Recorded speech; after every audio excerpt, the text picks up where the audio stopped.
तो दोस्तों इस वीडियो में बात करेंगे क्लास 10th के चैप्टर 4 क्वाड्रेटिक इक्वेशन के एक्सरसाइज 4.2 के क्वेश्चन नंबर 5 का, जो कि बोलता है the altitude of A right angle triangle is 7 centimetre less than it's base if the hypotenuse is 13 centimetre find the other two sides. ठीक है, तो आपको ये बोल रहा है जैसे मान लो कि एबीसी राइट एंगल ट्रायंगल है जो बी पे आपका 90 डिग्री बना रहा है। ठीक है, तो बेस आपका ये हो गया, एल्टीट्यूड आपका ये हो गया और हाइपोटेन्यूज ये हो गया। ठीक है, तो हाइपोटेन्यूज आपका गिवन दिया हुआ है 13 सेंटीमीटर, कितना दिया है 13 सेंटीमीटर आपको ये गिवन दिया हुआ है। ठीक है, एल्टीट्यूड क्या बोल रहा है, एल्टीट्यूड आपका बेस से 7 सेंटीमीटर लेस है। अगर मैं बेस को अगर x मान लेता हूं, अगर मैं बेस को x मान लेता हूं तो एल्टीट्यूड क्या हो जाएगा x माइनस 7। क्या हो जाएगा x माइनस 7, क्योंकि बेस से ये एल्टीट्यूड 7 सेंटीमीटर कम। ठीक है, तो यहां पर मैंने मान लिया। ठीक है, तो देखो राइट एंगल ट्रायंगल में पाइथागोरस थ्योरम लगता है, तो पाइथागोरस थ्योरम के अनुसार क्या होता है, आपका AC का स्क्वायर मतलब हाइपोटेन्यूज का स्क्वायर इक्वल टू परपेंडिकुलर मतलब AB का स्क्वायर प्लस क्या हो जाएगा BC का स्क्वायर, BC का स्क्वायर। ठीक है, तो अब यहां पर सिर्फ वैसे ही वैल्यू पुट मुझे कर देनी है और x की वैल्यू मुझे निकालनी होगी। ठीक है, तो देखो AC स्क्वायर आपका क्या है, यहां लगाओ और का साइन, AC स्क्वायर क्या है आपका 13 है, ये हो जाएगा आपका 13 का स्क्वायर। ठीक है, AB क्या है आपका, AB x माइनस 7 है। ठीक है, ये एल्टीट्यूड है, ये x माइनस 7 का होल स्क्वायर हो जाएगा। ठीक है, अब BC का स्क्वायर, BC क्या है आपका x स्क्वायर, BC क्या है आपका x स्क्वायर। ठीक है, अब इसको हम सॉल्व करेंगे, तो 13 का स्क्वायर देखो क्या हो जाता है 169, ये सब याद कर लो भाई, स्क्वायर आप लोग याद कर लो। ठीक है, x माइनस 7 का होल स्क्वायर मतलब a माइनस बी का होल स्क्वायर में से हमें मुझे खोलना पड़ेगा, तो a माइनस बी का होल स्क्वायर क्या होता है a का स्क्वायर, तो ये हो जाएगा x का स्क्वायर, क्योंकि यहाँ पर a हमारा x है, b हमारा 7 है, तो b का स्क्वायर प्लस b का स्क्वायर 7 का स्क्वायर हो जाएगा माइनस प्लस 49। ठीक है, फिर होगा माइनस 2ab, a क्या है आपका x है और b क्या है आपका 7 है। ठीक है, b आपका 7 है। ठीक है, और आपका ये क्या है, ये आपका plus x square as it is रहेगा, क्योंकि ये बेस है ना, तो ये एज इट इज ही रहेगा। ठीक है, अब देखो सॉल्व करो, ये तो 169 हम ऐसे ही लिख लेंगे, इसमें तो कोई चिंता ही नहीं है। फिर उसके बाद ये क्या बचेगा, अब देखो यहाँ पर एक्स स्क्वायर और एक्स स्क्वायर आपका लाइक टर्म है, तो यहाँ का क्या कर लोगे 2x स्क्वायर लिख लोगे, क्या लिख लोगे इसे 2x स्क्वायर। ठीक है, प्लस 49 आपका यहाँ पर रहने वाला है, प्लस 49 आपका यहाँ रहने वाला है। उसके बाद इसको अगर सॉल्व करोगे तो साइन तो माइनस आएगा, 7 टू जा हो जाएगा 14 और 14 में x मल्टीप्लाई करोगे क्या हो जाएगा 14x माइनस 14x आपका आ गया। ठीक है, अब क्या करोगे, ये जो 169 है इसको इधर ले आओ, 169 को इधर ले आओ, यहाँ जीरो छोड़ दो, तो ये इक्वेशन क्या बन जाएगी हमारी, ये इक्वेशन बनती हुई दिखाई देगी 2x square minus 14x plus 49 आपका ऑलरेडी है, और ये प्लस था इधर 169, तो इधर आएगा तो क्या होगा माइनस में चला आएगा, माइनस चला जाएगा 169। ठीक है, अब क्या करेंगे, ये जीरो ऐसे लिखेंगे, ये आपका हो जाएगा 2x स्क्वायर।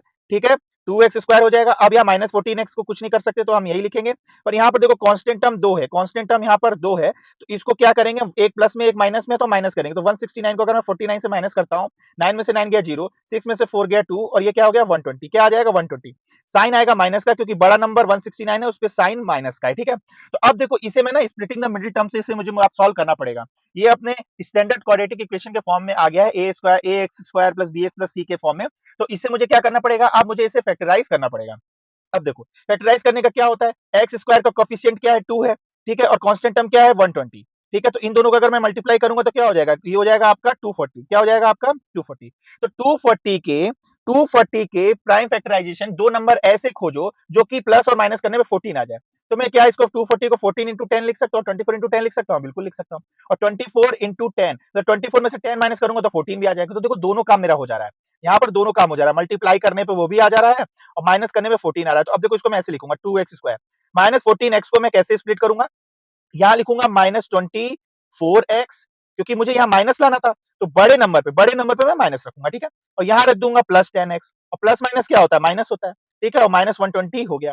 ठीक है, तो 40 माइनस 14x को मैंने स्प्लिट कर दिया, minus 24x plus 10x minus 120, इन दो इसको इस तरह से स्प्लिट कर दिया। ठीक है, अब देखो यहाँ पर आप चेक कर लो, अगर माइनस 24 और प्लस 10x को सॉल्व करोगे तो माइनस 14x आ जाएगा। ठीक है, इन दोनों को मल्टीप्लाई करोगे प्लस माइनस 24 इंटू 10 माइनस 240, ये हमारा आ ही रहा है। ठीक है, तो ये हमारा ठीक है, अब हम क्या करेंगे, इसमें कॉमन लेंगे, क्या करेंगे कॉमन लेंगे, तो इन दोनों टर्म में मैं कॉमन ले लूंगा, तो इन दोनों टर्म में क्या हो जाएगा 2x कॉमन लिया जा सकता है, 2x ले लेंगे, फिर 2x को इससे डिवाइड करोगे तो क्या बचेगा, यहाँ बचेगा x, 2x कट जाएगा, x ही एक बचेगा, फिर इसको इससे दूंगा अगर तो मैं क्या हो जाएगा, 2 को 24 से डिवाइड करेंगे, साइन तो माइनस आ गया, 2 को 24 से डिवाइड करेंगे तो 12 आ जाएगा, और x कट जाएगा तो क्या बचा माइनस 12 बचा, क्या बचा माइनस 12 बचा। ठीक है, यहाँ पर अब क्या करोगे, यहाँ पर प्लस 10 कॉमन ले सकते हो, क्या ले सकते हो प्लस 10 आप कॉमन ले सकते हो। ठीक है, तो जब आप प्लस 10 कॉमन ले लोगे, प्लस 10 कॉमन ले लोगे, तो यहाँ पर क्या बचेगा, यहाँ पर क्या बचेगा x होगा, क्योंकि 10x को 10 से डिवाइड करोगे तो x बचेगा माइनस, और 10 को 120 से मल्टीप्लाई डिवाइड करोगे तो ये आ जाएगा -12। ठीक है, अब देखो ये दोनों सेम आ रहा है, ये दोनों सेम आ रहा है, तो इसका मतलब हम लोग सही रास्ते पे, क्वेश्चन सही जगह जा रहा है। ठीक है,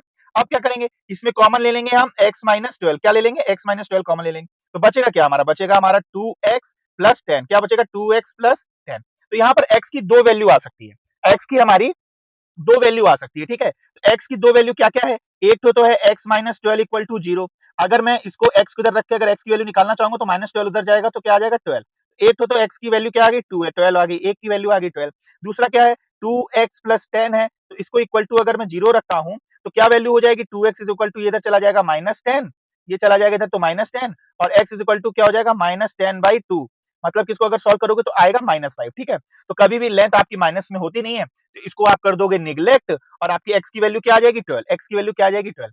आई होप आप लोगों को समझ में आया होगा, और अगर समझ में आया है तो मेरे चैनल को लाइक करना, सब्सक्राइब करना, और इस वीडियो के डिस्क्रिप्शन में प्लेलिस्ट दी हुई है, तो उसमें आपको सारे क्वाड्रेटिक इक्वेशन के क्वेश्चन मिल जाएंगे। Thank you.